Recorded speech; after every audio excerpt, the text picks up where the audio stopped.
नमस्कार, final cut देख रहे हैं आप सब। मैं हूं आपके साथ साहिल केरिन। जानेंगे फाइनल कट में कुछ खास और अहम खबरों के ऊपर। उपराज्यपाल मनोज सिन्हा ने जम्मू कश्मीर में अब पंचायतों के चुनाव जल्द से जल्द करवाने का ऐलान किया है। उपराज्यपाल ने कहा है कि पंचायतों के चुनाव भी हो जाने चाहिए थे, लेकिन कुछ संवैधानिक कठिनाइयों के कारण ऐसा संभव नहीं हो सका। जम्मू में आज झिड़ी मेले का औपचारिक तौर पर उद्घाटन करने बाद उपराज्यपाल ने अपने संबोधन में बताया कि पंचायती राज व्यवस्था में अन्य पिछड़ा वर्ग को आरक्षण नहीं मिल पा रहा था। देश की संसद ने पंचायती राज एक्ट में संशोधन कर अन्य पिछड़ा वर्ग को यह आरक्षण दे दिया है, जिससे पंचायतों के चुनावों का रास्ता खुल गया है। अब ये चुनाव जल्द ही करवा दिए जाएंगे ताकि चुने हुए 33,000 प्रतिनिधि जम्मू कश्मीर के विकास में अपनी भागीदारी निभा सकें। उन्होंने अपने संबोधन में यह भी कहा कि झिड़ी मेला सामाजिक भावनाओं का संगम है, जो समाज को ये याद दिलाता है कि अन्नदाता यानी किसानों का सम्मान और विकास हमारी प्राथमिकताओं में सबसे ऊपर रहना चाहिए। एक बात का जिक्र मैं जरूर करना चाहता हूं। कई पूर्व सरपंच यहां बैठे हैं। पंचायतों के चुनाव होने चाहिए थे, लेकिन एक संवैधानिक कठिनाई थी। हमारे यहां पंचायती राज व्यवस्था में ओबीसी अदर बैकवर्ड क्लासेस को रिजर्वेशन नहीं था।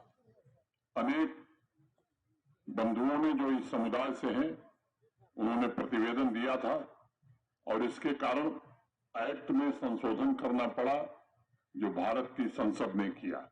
अब पंचायतों के चुनाव का मार्ग प्रशस्त हो गया है। बीच में लोकसभा और विधानसभा के चुनाव आ गए।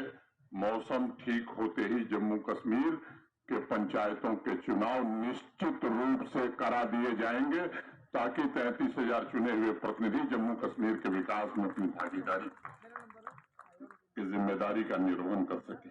उत्तर भारत के सबसे बड़े मेलों में से एक ये मेला सामाजिक भावनाओं का भी संगम है और ये समाज को स्मरण दिलाता है कि अन्नदाता का सम्मान, माने किसान का सम्मान और उसका विकास हमारी प्राथमिकताओं में सदैव ऊपर रहनी चाहिए। मित्रों, बाबा जित्तो के जीवन से समूचा देश परिचित है। उनके द्वारा दिया गया सर्वोच्च बलिदान, मैं समझता हूं कि सिर्फ किसान नहीं, बल्कि समाज के प्रत्येक वर्ग के लिए अनुकरणीय है। मेरा हमेशा से यह मानना रहा है कि हमारे किसान भाई परिश्रम और सम्मान के प्रतीक हैं। मानवता की सेवा और पोषण में सबसे बड़ी भूमिका का निर्वहन भी किसान करता है और इसलिए मैं मानता हूं कि प्रबुद्ध समाज और संवेदनशील शासन की जिम्मेदारी है कि किसान समुदाय के लिए न्याय सुनिश्चित करे और इस दिशा में पिछले 4 वर्षों में भारत के आदरणीय प्रधानमंत्री श्रीमान नरेंद्र मोदी जी के नेतृत्व में जम्मू कश्मीर की जो उपलब्धियां हैं, वो गर्व करने। जम्मू पुलिस ने 2 पहिया वाहनों व गाड़ियों की चोरी के कई मामलों को सुलझा लिया है।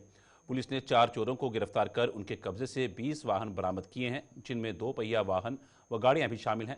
एसपी साउथ अजय शर्मा ने जम्मू में आज एक प्रेस कॉन्फ्रेंस के दौरान ये जानकारी दी और बताया कि इन सभी वाहनों की कीमत 1.25 करोड़ रुपए से ज्यादा आंकी गई है।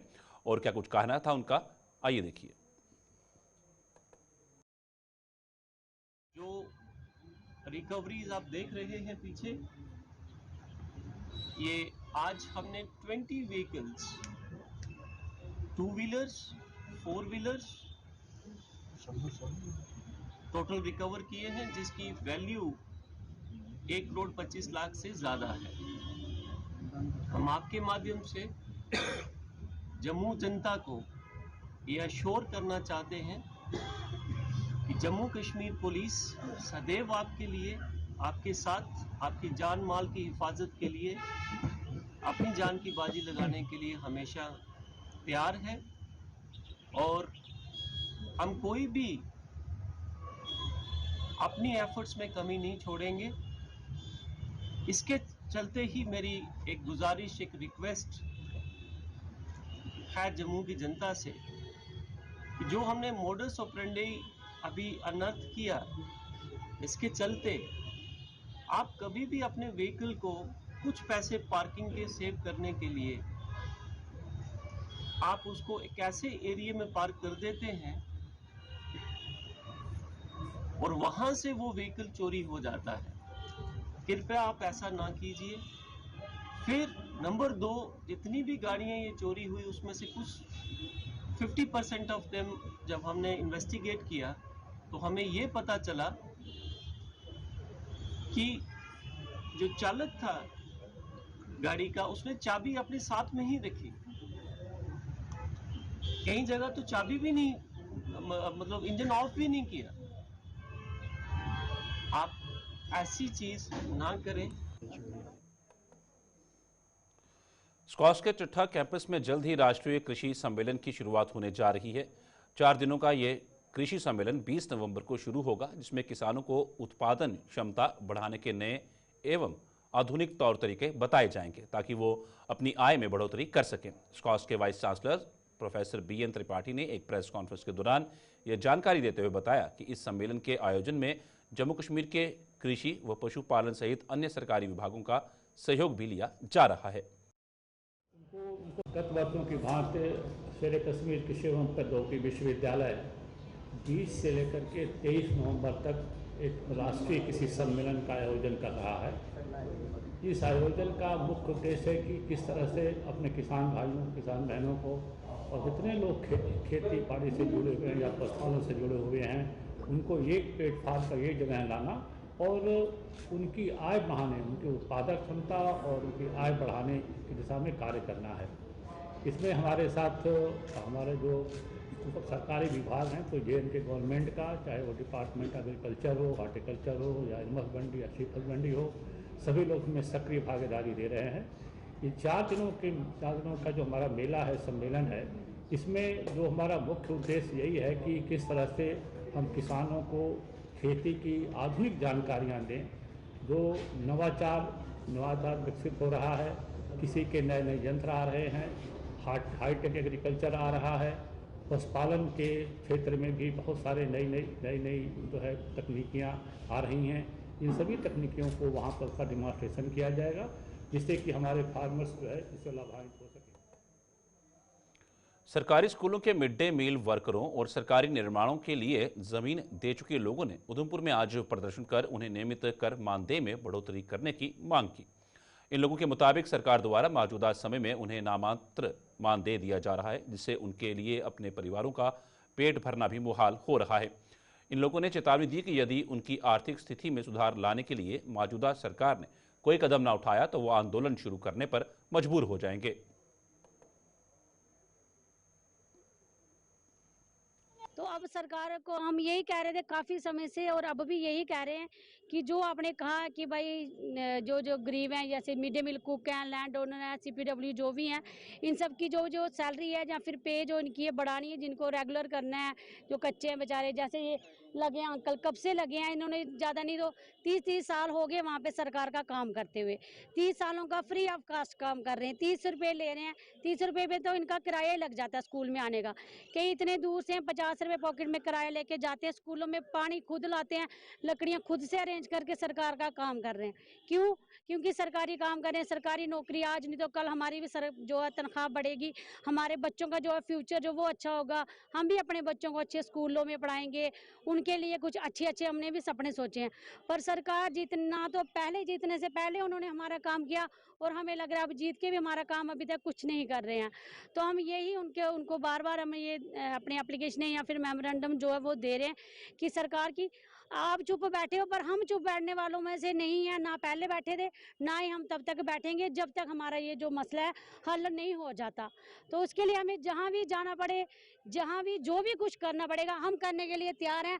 अब हम सभी कुक या फिर जो भी लैंड ओनर, हम ये कहते हैं या तो हम करेंगे या तो मरेंगे, बस हम सबका यही एक नारा है और इसी पे हम चलेंगे, यही डिस्कशन हम कर रहे थे। लेकिन सरकार बनने के बाद अब इनके ऊपर संज्ञान लेने का जो टाइम है वो आ चुका है। हमने जम्मू के मीटिंग के अंदर 6 महीने का टाइम मांगा है। अगर 6 महीने के अंदर अंदर इनकी योजनाओं को जहां इनका हल अगर आपने नहीं किया तो हम लोग 6 महीने के बाद वो पहले वाले धरने प्रदर्शन उसके रूप में नहीं, उससे उग्र रूप के तौर पे जो है दरवाजे के बाहर, डिपार्टमेंटों के बाहर, सरकारी स्कूलों के बाहर ताले भी होंगे और उग्र प्रदर्शन भी होंगे। और सरकार ये सुन ले, ये मत सोचे कि आपको वोट डाल दिया तो वोट डालने के बाद अपने मुफाद के लिए कुर्सियों में बैठ जाएं। लेकिन इनके जो खोई हुई इनकी खुशियां, या इनके मासूम चेहरे हैं, उनमें खुशियां लाने का कार्य जो है वो आप लोग करेंगे। अगर आपने ये चीज नहीं की तो फिर आप भुगतने के लिए तैयार रहें। 6 महीने तक आपके पास मीटिंग भी करेंगे, आपके पास मेमोरेंडम भी देंगे, आपसे बातचीत भी करेंगे। 6 महीने के बाद हम कोई बातचीत नहीं करेंगे, कोई मेमोरेंडम नहीं देंगे। हम सिर्फ और सिर्फ उन स्कूलों में ताले होंगे जिन्होंने लैंड दी है, उन स्कूल के अंदर जहां पे खाना बनाती है वहां पे टोटली फुल फ्लैश स्ट्राइक होगी, टोटली काम छोड़ हड़ताल होगी, और दफ्तरों के बाहर हम बैठने का जो कार्य है वो हम करेंगे। लेकिन अगर आपने तब भी नहीं सुनी तो फिर रोडों पे उग्र प्रदर्शन आंदोलन के रूप में हम जम्मू के अंदर जो है वो आपको दिखेंगे।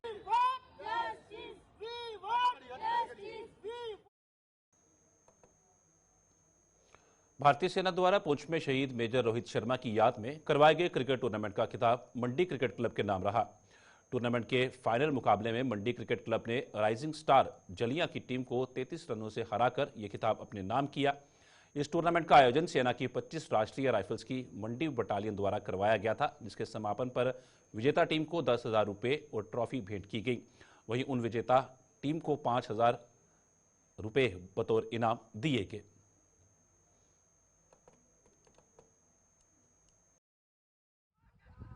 इसमें 8 टीमों ने हिस्सा लिया था मंडी की। ये तहसील लेवल का टूर्नामेंट था मंडी का।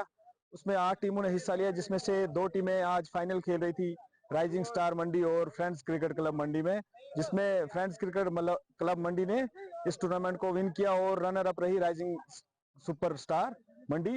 और हम चाहते हैं कि ऐसे टूर्नामेंट होते रहें, जिससे हमारी जो यूथ है वो सामने आए और जो टैलेंट है उसको एक प्लेटफॉर्म मिले।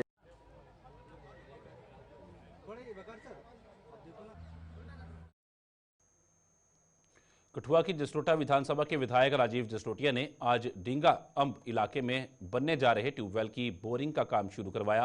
विधायक ने बताया कि जसरोटा विधानसभा में 80 परियोजनाओं पर 300 करोड़ रुपए खर्च किए जाएंगे। लोगों को बिजली, पानी और सड़कों जैसी बुनियादी सुविधाओं से किसी भी सूरत में वंचित नहीं रखा जाएगा। और मगर ਜਿਹੜੀਆਂ ਸਰਕਾਰਾਂ ਹੀ ਪਹਿਲੇ ਕਿ ਪਾਣੀ ਦੀ ਸਥਿਤੀ ਹੀ ਔਰ ਪ੍ਰਧਾਨ ਮੰਤਰੀ ਮੋਦੀ ਸਾਹਿਬ ਜੀ ਦੇ ਆने ਦੇ ਬਾਅਦ ਪਾਣੀ ਦੀ ਸਥਿਤੀ ਕੀ ਹੈ, ਪੋਜੀਸ਼ਨ ਕੀ ਹੈ, मगर ओवरनाइट ठीक नहीं होना, काले नहीं पाना, दाएं बाएं करी है, थोड़ा समय जरूर लगेगा। मगर 80 स्कीम ने जसरोटा कॉन्स्टिट्यूंसी जेड़ा एग्जिस्टिंग इंफ्रास्ट्रक्चर है उसी छड़ी 80 नवी स्कीम ने और 300 करोड़ रुपए के करीब करीब प्रोजेक्ट्स ने, क्योंकि बिजली, सड़क, पानी आज भी बड़ी दुर्भाग्यपूर्ण गल है कि 75 वर्ष बाद भी अस ये लड़ाई लड़ा करने हैं। और ये चीज़ा अगर ग्रां लोगों की ग्राएं च रखना है, लोग अपनी मिट्टी अपनी मातृभूमि के न जुड़े रोन, उन्हें की जी बेसिक एमिनिटीज़ ने सरकार दा, इस मोदी सरकार दा जी 2014 तुसें लोकें लियांदी, इस मोदी साहब का लक्ष्य है कि लोग अपने ग्राएं च रोन, जी बेसिक एमिनिटीज़ बेसिक एमिनिटीज़ अस प्रोवाइड करते हैं। तो सारे आए और थोड़ा बहुत बहुत शुक्रिया। ब्रेक के बाद सबका स्वागत है। बढ़ते हैं अगली खबर की ओर। बड़ी खबर से आपको रूबरू करवा दें। महाराष्ट्र से बड़ी खबर निकल के सामने आ रही है। बड़ी खबर इस वक्त की जम्मू कश्मीर से इस वक्त की बड़ी खबर निकल के सामने। महाराष्ट्र में फर्जी गन लाइसेंस के साथ राजौरी के युवक गिरफ्तार। महाराष्ट्र पुलिस ने राजौरी के 9 युवकों को गिरफ्तार किया है। सभी युवकों से महाराष्ट्र पुलिस कर रही पूछताछ। बड़ी खबर आपको बताएं, महाराष्ट्र में फर्जी गन लाइसेंस मामले में राजौरी के युवकों को गिरफ्तार किया गया है। महाराष्ट्र पुलिस ने राजौरी के 9 युवकों को गिरफ्तार किया है और सभी युवकों से महाराष्ट्र पुलिस पूछताछ कर रही है। महाराष्ट्र में 20 नवंबर को चुनाव होने हैं और ये एक बड़ा मामला निकल के सामने आया है। चुनावों से जोड़ के भी इस मामले को देख सकते हैं, क्योंकि 20 तारीख को चुनाव होने हैं महाराष्ट्र के अंदर 288 सीटों के ऊपर। उन सब के बीच में एक बड़ा मामला, राजौरी के 9 युवकों को गिरफ्तार किया गया है, उनसे पूछताछ चल रही है। और फर्जी गन लाइसेंस मामले में राजौरी के 9 युवकों को गिरफ्तार किया गया, जहां पर पूछताछ पुलिस उनसे करती हुई नजर आ रही है। आपको बता दें कि महाराष्ट्र में चुनाव है 288 सीटों के ऊपर और 20 नवंबर को एक ही चरण में वहां पर चुनाव होने हैं। उस सबके बीच में लगातार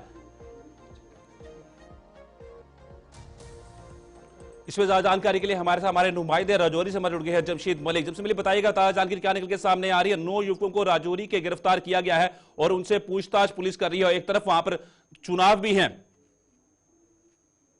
बिल्कुल ये बड़ी खबर महाराष्ट्र आ रही है, जहां तोपखाना पुलिस स्टेशन डिस्ट्रिक्ट कल्याण नगर में राजौरी के 9 नौजवानों को गिरफ्तार किया गया, जिनके इनके गन लाइसेंस थे और इन गन लाइसेंस पे वहां सिक्योरिटी गार्ड का काम कर रहे थे।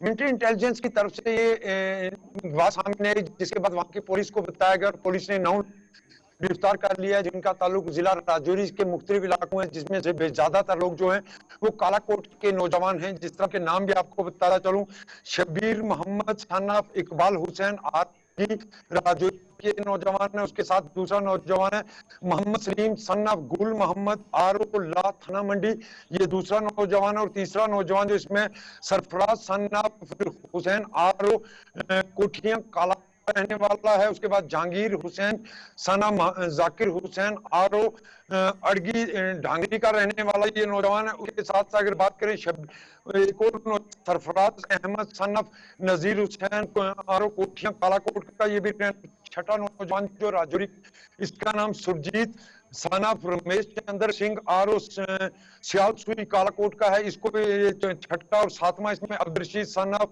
चिड़िया आरो कालाकोट, ये भी कालाकोट का रहने वाला। तुफैल अहमद सन ऑफ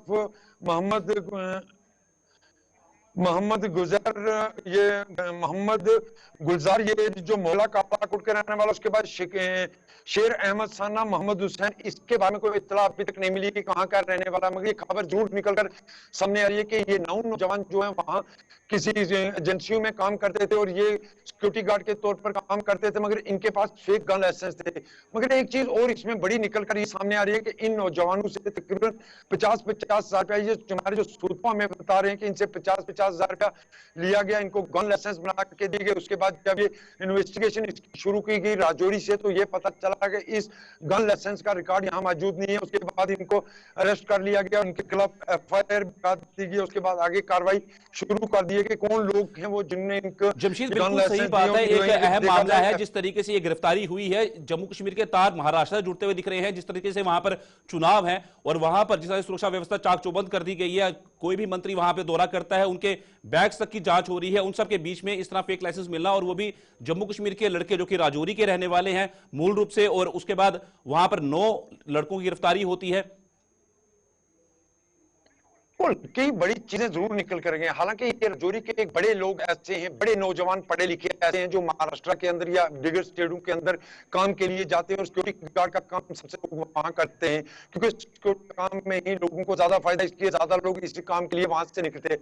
हालांकि इन लोगों की तरफ से जहां ये बताया गया, जो पुलिस की तरफ से या FIR लगाई गई है, जो उसमें बयान पुलिस की तरफ से सामने आया, ये वहां किसी सिक्योरिटी एजेंसी के साथ भी काम करते थे या किसी प्राइवेट के इदारे के साथ भी ये वहां सिक्योरिटी गार्ड का काम करते। जिसमें बिल्कुल आपने बता दिया सिक्योरिटी गार्ड से ये काम करते थे। क्या इस बारे में जानकारी निकल सामने आई कि ये कब से वहां पर मौजूद थे, ये कब से वहां पर गए हुए थे महाराष्ट्र के अंदर कामकाज के लिए, और ये जो गन लाइसेंस है, ये जो लाइसेंस निकल के सामने आया है, क्या इन्हीं के नाम पर है रजिस्टर्ड?